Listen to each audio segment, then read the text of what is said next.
Ya, jumpa lagi di channel Konstitusionalis dengan saya Vito Santosa. Ini konten perdana yang membahas tentang advokat mendengar cerita abang ini sebagai praktisi yang sudah berapa tahun kan di saya beracara 2008 ya. Ya, hampir 12 tahun. 12 tahun ya. Berarti sudah banyak sekali. Ya, dari berasnya dari beracara. Terima kasih banget Bang udah mau bersedia hadir di studio Konstitusionalis TV. Karena memang ini kita ingin mengangkat stasiun tentang advokat. Karena yang saya tahu kalau sedang ngobrol-ngobrol sama teman-teman itu ceritanya seru-seru gitu. Baik dalam hal penanganan kasus, baik itu di dalam ataupun di luar persidangan. Nah, tapi sebelum ini Bang, sebelum membahas tentang kasus hal-hal yang menarik, apa memang ini profesi advokat ini merupakan panggilan abang dari kecil, cita-cita dari kecil, atau memang baru muncul setelah namanya lawyer gitu ya, bisnis lawyer gitu. Ya, pertama nih saya terima kasih sekali nih diundang sama dokter luar biasa, alhamdulillah saya senang juga. Dan saya ngikutin juga yang dokter tulis tuh saya ikutin, cuma saya no komen karena kan ini tuh dunianya dokter. Saya periuknya yang sebelah sini. Jadi kalau mengulas perjalanan saya pribadi ya, saya ini asli sini, asli Pondok Gede. Pondok Gede, terus minyak saya lahir di Pondok Gede, bapak saya lahir di Pondok Gede, dan saya melihat itu paradigma di masyarakat itu lawyer itu punyanya Batak. Nah, pokoknya di mana ada lawyer di situ pasti ada orang Batak, gitu kan. Kalau misalnya ada 1000 orang Batak, 1 atau 2 orang lah orang Betawi. Ya memang saya jarang Bang ya. Iya, betul. Nah, untuk itu saya pikir lawyer is my dream. Ya, awal itu memang lawyer is my dream. I want my dream come true. Waktu saya masih punya istri dulu kebetulan, ini sedikit agak ini. Waktu saya masih punya istri, saya nggak boleh jadi lawyer. Padahal saya kok pengen jadi lawyer. Dan posisi saya manajer hukum pertanahan di salah satu perusahaan properti terbesar di Indonesia. Putra lah, salah satu pemegang saham. Tapi pekerjaan itu ini bukan bisnis atau orang ini tuh bukan dunia gue yang gue pengen. Gue cuma pengen jadi lawyer. Tapi yang namanya kita udah ada istri kan, pertimbangannya kan ya jadi 2. Kalau tadinya sendiri single ya mau kemana aja oke. Tapi kalau udah jadi istri ya banyak pertimbangan. Iya, jadi beliau juga harus kita akomodir juga pendapatnya gitu kan. Ya memang betul lawyer itu bukan sesuatu yang bukan sesuatu yang pasti. Karena kan kita nggak pernah bayar. Ya apalagi pada saat itu kita magang. Tergantung bagaimana ada perkara. Kita magang. Kalau kita magang, ya nggak mungkin kita dibayar. Karena ilmu kita betul-betul mahal. Udah dapat perkara aja udah syukur alhamdulillah diajar sama senior kan. Nah, terus mewujudkan itu pengen jadi lawyer, kebetulan rumah tangga saya kurang beruntung dalam hal rumah tangga. Jadi rumah tangga saya nikah 2004, 2007 saya cerai. Dan juga sampai sekarang nggak laku-laku. Nggak laku Bang. Jadi saya memilih. Tapi memang harus dipilih dong. Ya. Kalau nggak dipilih sekarang bahaya. Jadi pengalaman. Casingnya cewek, jeroannya cowok. Saya kan udah banyak kali. Sebetulnya alibi saya aja. Memang nggak laku. Nah terus begitu saya udah sendiri, saya coba merepresentasikan diri saya bahwa saya harus jadi lawyer. Saya harus kembali terhadap cita-cita saya. Dari dulu saya memang pengen jadi lawyer. Lawyer itu buat saya salah satunya penegak hukum lah. Tapi kalau polisi atau jaksa mungkin dulu waktu itu saya pikir karena bapak saya kebetulan bukan jaksa. Padahal dia juga cuma calon tanah, beli tanah, jaksa yang beli. Jadi ini enak bener gitu kan ceritanya. Bisa beli tanah gitu. Wah ini saya tertarik, ternyata di luar jaksa ada lawyer. Nah kemudian dari situlah saya kemudian pengen jadi lawyer dan saya kuliah ambil sarjana hukum. Kemudian saya lulus pradi 2008, saya langsung magang di kantor Hendra Muklis. Terus ada beberapa lagi yang senior saya. Jadi waktu abang bekerja di satu perusahaan yang memegang bidang hukum itu kan, kan di bagian legal kan, legal kan. Nah itu belum beracara. Sudah sarjana hukum. Peradi pertama buka ujian advokat setelah ada Undang-Undang Nomor 18 tahun 2013 itu. 2003 itu. Nah, kemudian saya ikut produk pertama Peradi. Kalau dulu kan Popro Bambu udah pada bisa jadi lawyer. Nah, tapi begitu ada undang-undang itu kan harus sarjana hukum. Dan kebetulan memang saya 98 saya kuliah, 2001 saya udah lulus. Tapi saya kemudian ya tadi itu saya 2004 saya nikah. Ya terus tetap saya ikutin pekerjaan saya yang lama karena waktu saya dibiayain ya sama kantor. Akhirnya saya digaji, kemudian gaji itu saya buat bayar kuliah gitu. Nah setelah jadi advokat nih Bang, setelah jadi advokat, perkara apa yang pertama Abang tangani? Kalau perkara, tapi itu sudah setelah magang Bang ya? Setelah magang. Jadi artinya pengalaman waktu Abang membuka kantor advokat itu sudah mendapatkan pengalaman dulu sebelumnya ya? Sudah, karena kalau dulu tuh kita, jadi sekarang ini kan banyak Peradi pecah, banyaknya organisasi advokat sebetulnya. Saya sih gak cemburu sama yang teman-teman yang baru atau misalnya anggota senior, karena saya pasti tupoksi rezeki itu udah Allah yang ngatur, gitu ya. Mau dia yang baru atau yang lama. Gitu. Nah, cuma yang lama kan udah banyak lainnya dulu, gitu ya. Nah, kalau waktu kita beracara dulu, Peradi itu kita harus ikut 6 pidana. Dulu kita diwajibin, baru bisa dilantik. 6 pidana, tanda tangan pendaftaran di pengadilan. Ada stempelnya kan tuh? Nah itu dia harus 6 pidana. Perdatanya 4, stempel juga. Karena kan ada yang senior, udah deh, yang penting ada kuasa aja. Nah di kuasa kita itu didaftarkan ke pengadilan supaya menciptakan SDM itu yang luar biasa. Kalau sekarang kan cuma syaratnya magang aja, nggak ada bukti harus ada. Kadang-kadang juga nggak magang mereka nih. Ada kemarin tuh teman dari Palembang, Bang, teman saya susah sekali Bang, dia kepengen dilantik tapi harus ada rekomendasi senior. Saya bilang, kamu minta tolong yang lain deh, saya mau kerja, tapi kalau yang kecil saya mohon maaf, saya belum bisa. Karena kasihan nanti kliennya, kasihan kliennya nanti dia udah bayar mahal. Karena tujuannya magang itu kan untuk mendapatkan pengalaman sebelum dia kemudian memegang tanggung jawab besar. Betul. Nanti kita jadi lawyer kan jadi beda-beda tipis sama penipu kalau dia nggak bisa gitu. Kadang mengeluarkan janji aja kan, padahal hukum haramnya ibaratnya ya. Haramnya pengajar itu nggak boleh janji. Sekalipun 90%, 98% itu dia bakal menang. Dia nggak boleh berjanji kan. Nah kalau dari pandangan Abang nih, profesi lawyer itu bagaimana sih Bang sebenarnya? Kan ini banyak orang yang sebenarnya kalau saya perhatikan banyak yang sudah memandang agak sedikit miring ya terkait dengan profesi lawyer ya. Kecuali kalau dia membutuhkan baru. Saat dia membutuhkan baru dia akan berharap dengan lawyer. Tapi sebelum kena masalah hukum, biasanya mereka memandang lawyer ini agak negatif. Betul. Ya itu tadi banyaknya organisasi advokat yang menciptakan advokat. Kalau saya bilang ini bahasa Betawi, advokat di bawah pohon bambu gitu. Yang harusnya dia belum boleh beracara, tiba-tiba dia beracara. Kan korbannya sebetulnya bukannya dia sendiri gitu. Klien gitu loh, dia udah ngambil uang, terus kemudian klien juga udah berharap banyak. Terus ternyata dia harus mensubstitusikan lagi. Atau dia sendiri nggak mampu gitu. Ini ya gimana? Nah, makanya dibutuhkanlah magang yang betul-betul magang. Nah senior dia nggak boleh asbun. Dan lu temen gua bertanda tangan. Rekomendasi besok lu dilantik. Padahal kan nggak boleh begitu. Dia harus betul-betul ciptakanlah lawyer yang betul-betul mengerti tentang mau arah kemana sih. Apakah ini di tempat menempatkan sesuatu pada tempatnya lah. Jangan sampai anak-anak kemarin bukannya teman-teman yang seharusnya mereka magang cuma karena rekomendasi terus kemudian dia bisa dilantik ya kasihan.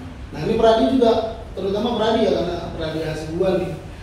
Ini juga sebagai catatan sebaiknya sih dikembalikan lagi ke 6 pidana 4 perdata. Toh tidak akan mengurangi marwah daripada Peradi yang sudah bagus. Gitu. Kalau sekarang nih ya tadi itu dokter bilang orang kalau belum ada masalah dia belum pakai jasa lawyer gitu. Kalau udah ada masalah baru cari-cari lawyer. Dilalah begitu jadi masalah dia ketemu lawyer yang nggak bisa tadi, yang tadinya kehilangan kambing, begitu jadi lawyer dia kehilangan sapi, rumah, mobil, gitu loh akhirnya karena kan tidak mampuan. Gitu, itu yang kita sayangkan sekali. Nah, terkait dengan ini Bang, pasti kan kami juga sering mendapatkan perkara pro bono. Nah, itu kalau dalam memegang perkara pro bono itu, apakah itu kemudian Abang merasa, kan banyak yang kemudian merasa itu jadi kayak terbeban ya, artinya kan bahkan ada yang sampai harus membiayai dengan uangnya sendiri, uangnya sendiri, kan? Itu gimana Bang? Memang selama ini saya ini pribadi saya menempatkan diri saya dalam posisi pengacara yang bertarif atau komersil, ya. Begitu komersil, terus kemudian kantor saya buka kantor pertama di Tebet tahun 2012. Setelah saya selesai magang, saya udah mulai percaya diri, saya udah dapat semua syarat-syarat. Kemudian saya buka di Tebet. Setelah di Tebet, saya pikir gengsinya lawyer itu harus di Jalan Utama Tamrin Sudirman. Saya buka di Kosgoro tahun 2014 saya buka kantor di Wisma Kosgoro lantai 17. Nah, memang Allah belum kasih mengingat sama itu pakai modal sendiri ya? Pakai modal sendiri, iya karena tadi saya. Tapi ini nggak mengajak teman atau benar-benar partner? Partner. Saya partner, tapi karena saya manajer partner, jadi Yasin Hasan Bayangkara, kantor saya Yasin Hasan Bayangkara. Jadi partner saya ya ada beberapa. Nah, dari situ kemudian Allah memang menegur kesombongan saya. Tahun 2015 kantor saya hangus terbakar. 2015 saya hangus kantor saya itu Wisma Kosgoro lantai 16 ininya apa sih namanya apinya. Nah, ini kantor saya. Oh iya. Iya, ini Wisma Kosgoro, saya lantai 17. Terus habislah itu tuh semua. Kantor saya udah habis, semua udah habis lah. Saya pikir ya karena mungkin lawyer itu kan di dua mata pisau ya. Di satu sisi kita membela klien dengan benar, artinya tuh kita mendapat bayaran, ya. Di sisi lain, ya, yang kalah kan pasti akan merasa terzolimi. Sekalipun mungkin dia mendapatkan hak haknya juga tidak benar juga, tapi kan namanya kalah. Wah ini biar teror ini, Yasin ini pasti pengacarnya. Akhirnya kan dimulai seperti itu. Ya mungkin ada salah saya juga. Sampai akhirnya saya pikir, oh sudahlah, saya mau merubah. Kemudian saya pindah ke Wijaya 1. Terus kemudian berorganisasi, pertama ketemu dokter di apa ya, Cempaka Mas. Itu kan organisasi Baradatu. Iya, dulu Baradatu. Nah, saya pikir adalah saya ini orang Pondok Gede, saya balik lagi ke Pondok Gede. Jadi di sini saya nggak sewa, jadi saya berkantor sendiri. Nah, ya ada sisa buat beli beras, kemudian saya beli buku kecil. Terus saya belajar di Pondok Gede. Nah, kemudian di Pondok Gede ini saya merubah mindset kantor saya. Saya ambil ke perkara pro bono dengan catatan. Satu yang pertama, karena saya orang Betawi, dedikasi saya akan tunjukkan kepada orang Betawi. Saya ambil pro bono Betawi. Terus kemudian saya estimasi kira-kira perkaranya bagaimana. Jadi sebelumnya abang hanya saya mau ya, masih saja. Lo mau pakai jasa gue ya lo harus biaya. Lo nggak punya biaya ya, sorry mohon maaf. Ya mungkin masih ada teman-teman yang lain begituin sama mereka. Dan itu memang terjadi itu. Sampai saya punya segala macam lah. Ya saya kalau kendaraan yang terbaik pun saya punya ibaratnya ya. Dulu artinya tuh di waktu saya melakukan itu saya bisa membeli apa aja. Tapi kemudian ada perubahan. Allah itu dia membakar semua barang-barang saya. Ya saya kembalikan lagi kepada Allah bahwa sombong itu harus ditegur gitu. Nah, perkara pro bono tetap saya ambil dengan catatan. Satu yang pertama di orang Betawi, terus yang kedua saya sortir. Ya kadang-kadang orang Betawi begini, saya ini orang Betawi. Bapaknya dulu, ibunya, orang tua-tuanya, cangcingnya, kakek buyutnya udah pada jual, dia tahu. Cuma karena lupa. Ini saking baik kan dulu kan saya sama dokter, misalnya dokter minta apa deh. Dan kalau teman sendiri, ntar deh AJP-nya ada aja, segala macam deh itu tanda terima aja pakai kwitansi. Nah ini kan ada potensi buat gugat, padahal dia tahu dulu kakeknya jual. Nah sekarang mereka udah perlu duit, tanah itu jadi mahal, saya kasih. Nah saya nggak mau itu. saya pikir saya sampai saat ini saya berpikir apapun yang saya lakukan di dunia, insya Allah bakal ada daun-daunnya di akhir. Jadi ya kalau misalnya saya paling menasihati aja. Di bahasa saya nggak mau buta lah membelanya itu. Lo dulu kan engkau lo udah jual, tahu bang. Ya lu jangan bujat, ntar jadi masalah engkau lo di sana. Kecuali nggak pernah diajarin agama. Gitu. Itu yang maksud saya sortir seperti itu. Kalau mereka betul nggak punya uang, terus kemudian perkaranya juga dalam tanda kutip bagus, terus kemudian dia memang betul-betul terzolimi, insya Allah saya siap bantu. Terus saya ya silakan. Kalau tadi kan abang bilang pro bono sudah menangani tapi spesial khusus untuk orang Betawi. Gitu. Itu sampai sekarang masih sampai sekarang masih Jakarta Timur ada satu, Cikarang ada satu, saya tahu. Termasuk tadi ke kantor Pak Luhut Panjaitan itu juga dalam rangka membantu rakyat. Masalah pertanahan yang tanahnya belum dibayar, masih posisi sengketa, tinggal kemudian saya pasang plang nama saya di situ dihentikan akhirnya. Padahal yang lain-lainnya Cimaji 2 itu dari 200-an kilometer itu udah di di plur, ya udah dicor ya, tinggal tanah lain saya 2000 meter. Sebenarnya sengketa ya, ini bisa stop. Itu oknum ya. Dinamika dalam beracara nih bang, mungkin kita ngambil dari yang asiknya dulu deh. Nah kira-kira kalau menurut abang yang kemudian abang menjadi menikmati profesi lawyer itu karena apa itu bang pada saat menjalani profesi? Kalau dinamika lawyer ini banyak sekali tidak senang ya menurut saya. Kalau senang itu bonus lah. Iya bonus. Tapi senang yang saya maksud itu setiap hari kita beracara itu setiap hari juga kita bertambah. Di sisi lain membantu orang. Di lain sisi juga kita juga membantai orang. Dalam tanda kutip membantu orang dalam posisi kebenaran. Dia udah bertahun-tahun duduk di tanah orang tanpa hak. Kemudian kita datang sebagai pengacara. Orang, lupa saya nggak berani sama dia orang kaya. Kemudian dari lawyer berani, saya misalnya gitu. Saya gugat dia menang, saya menang. Di selain sisi kan saya menang. Membahagiakan dia orang. Dia kan udah berpuluh-puluh tahun di situ. Kemudian dia jadi nggak suka. Nah itulah salah satu dinamika. Saya juga pengalaman pernah gini. Waktu saya awal-awal jadi, saya udah mulai buka. Jadi waktu nangani PKT, saya nangani orang Betawi juga, tapi dibayar waktu itu. Saya lagi makan.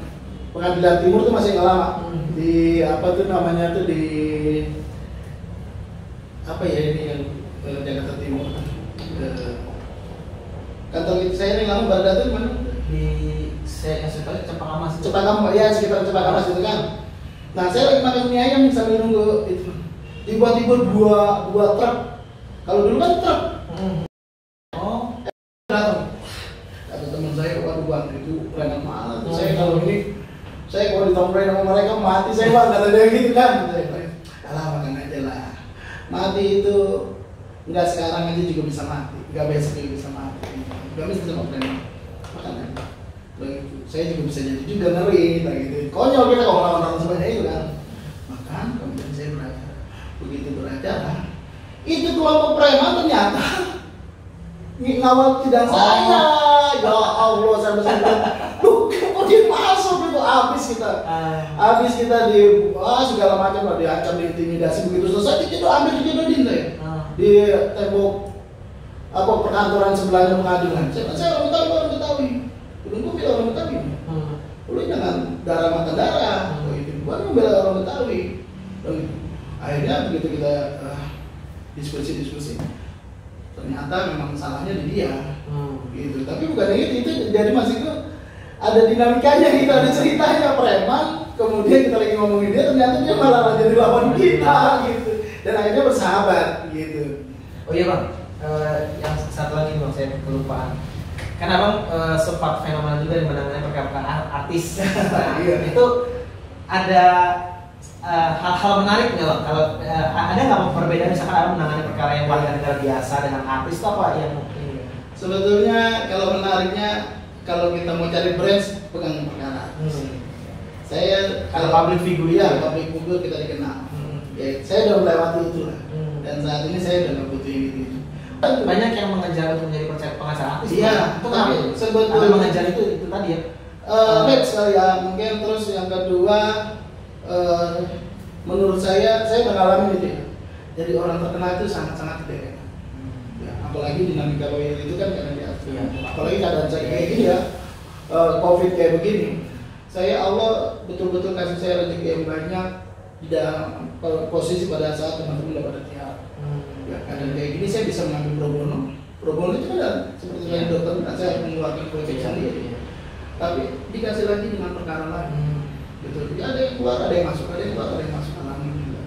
Jadi saya pikir, berarti abang udah meninggalkan dunia selebriti.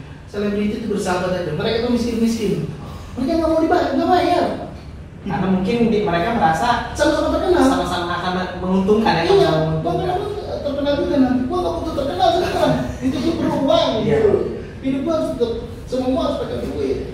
Nah, saya menghindari. Kalau mereka mau pakai silakan, tapi bayar. Kalau untuk pro bono artis enggak ya. Nah, saya kecuali mereka bayar. Ya artis itu menurutku miskin karena nggak mau bayar. Orang bisa dibilang kaya raya atau bisa dibilang sukses ketika dia bisa membayar lawyernya dengan mahal.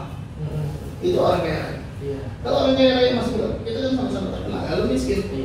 Soal itu saya memang urusan kamu. Ibu anak di penjara atau melakukan ini.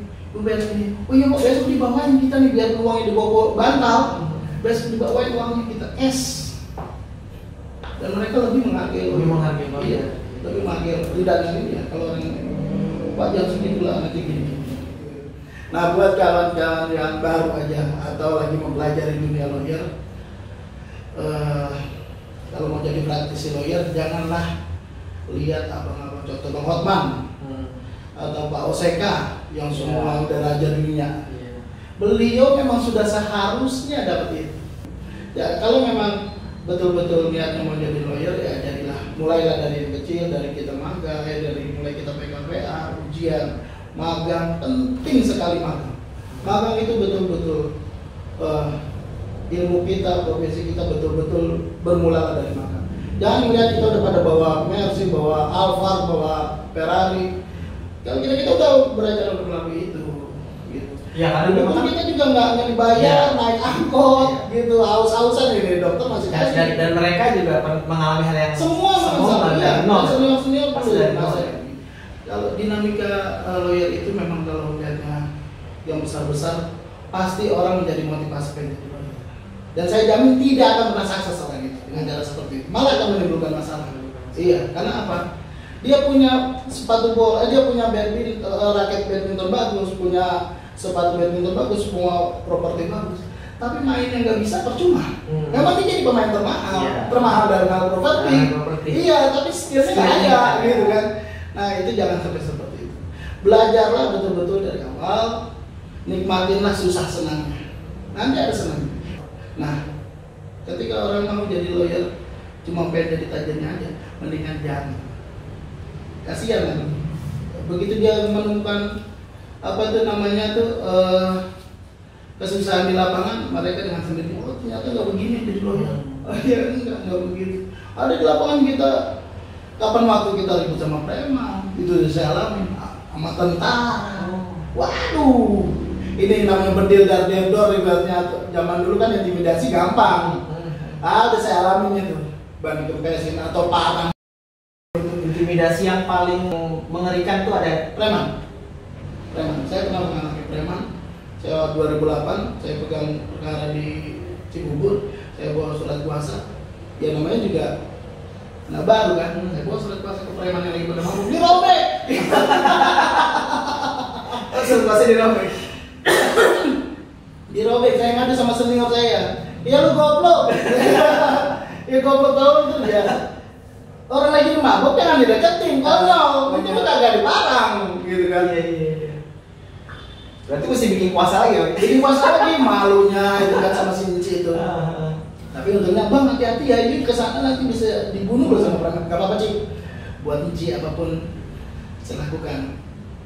Karena saya juga udah dapet duit waktu itu. Dan dikasih kredibilitas juga kan. Dedikasi kita juga sama klien kan. Oh iya pokoknya kalau Bang Yasin selamat syukurlah dia bilang gitu. Tapi hati-hati ya Bang ya dia bilang gitu. Hati-hati biasanya saya nanya Ci bener kan Ci. saya ini preman, saya dirobek juga. Nah, teman-teman calon-calon advokat, apakah siap juga? Ya. Karena menurut saya advokat itu talenta talenta dan mental. Kalau misalnya dia nggak punya mental, pintar aja itu nggak penting, ya. Gitu. Karena ilmu dapat di lapangan. Ya. Ada yang bilang gini, Bang, orang pintar kalah sama orang licik. Iya. Orang licik kalah sama orang nekat. Betul. Itu persis. Itu filosofi ya. Yeah. Filosofi itu udah persis gitu. Dan itu terjadi di dalam praktek dunia lawyer. Ya, betul. Saya udah mengalami itu. Ada teman-teman yang cerdas sekali. Wah, begitu kita aja. Nah, kan cerdas kan, dia bikin draft bagus. Semua tuh mono sekali. Dan nggak ada undang-undang yang tidak diadopsi. Begitu mereka diam, dong. Dia diam, nyanyi sini baru ngapain? Dia diam. Lu tanya dong. Aduh, gimana ya dia bilang gitu.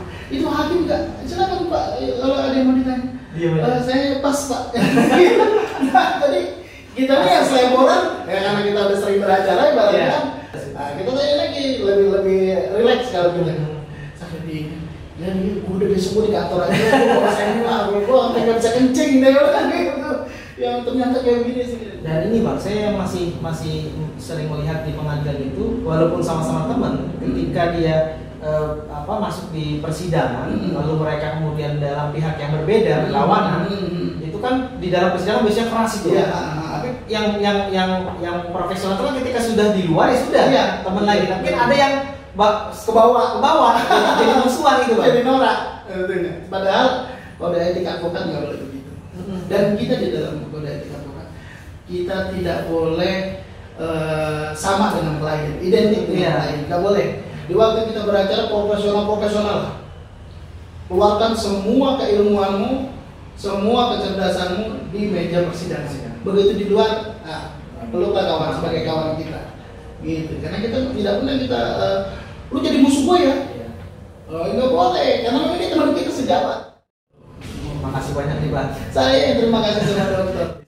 Oke, terima kasih teman-teman sudah menonton cerita advokat yang kali ini hadir abang kita, Abang Yasin Hasan. Beliau udah cukup malang melintang lah di dunia advokat. Sekarang saya tambahin dok, sebagai lawyer, saya selain saya menguasai beberapa bahasa daerah, saya sekarang menguasai bahasa Jepang. Supaya menarik ya, kita jalan ke depan aja 2 langkah sudah ada barang Jepang. Motor Honda, Yamaha dan lain sebagainya. Perusahaannya pasti ada di Indonesia. Perluasan saya memarketingkan diri saya. Karena nikmatnya orang menjadi lawyer itu ketika dia sudah berteman. Dia nggak mungkin pakai yang lain. Aku bukan temen lu, kalau temen ini kan temen gua. Nah, bagaimana caranya? Kita menyatu dulu dengan dia. Caranya bagaimana? Berbahasa. Jawa, Sunda, Manado, Palembang, Batak, Banjarmasin, saya bisa, insya Allah. Ya, semua saya bisa. Karena dan itu yang membuat klien menjadi nyaman. Betul. Dan ketika saya berbahasa sama mereka, seolah-olah saya orang sana. Jadi kadang-kadang kalau misalnya kita bisa menembus batas yang awalnya mereka sungkan. Betul. Dan disitulah posisi kesopanan kita ada. Ya kalaupun salah sedikit ya dia harus malu karena kita bukan orangnya dia lagi gitu. Gitu dokter. Terima kasih. Terima kasih teman-teman. Jangan lupa tonton terus cerita advokat untuk mendapatkan kisah-kisah yang menarik, seru dan menginspirasi kita. Salah satunya seperti yang diceritakan oleh Bang Yasin selama berpraktek sebagai advokat.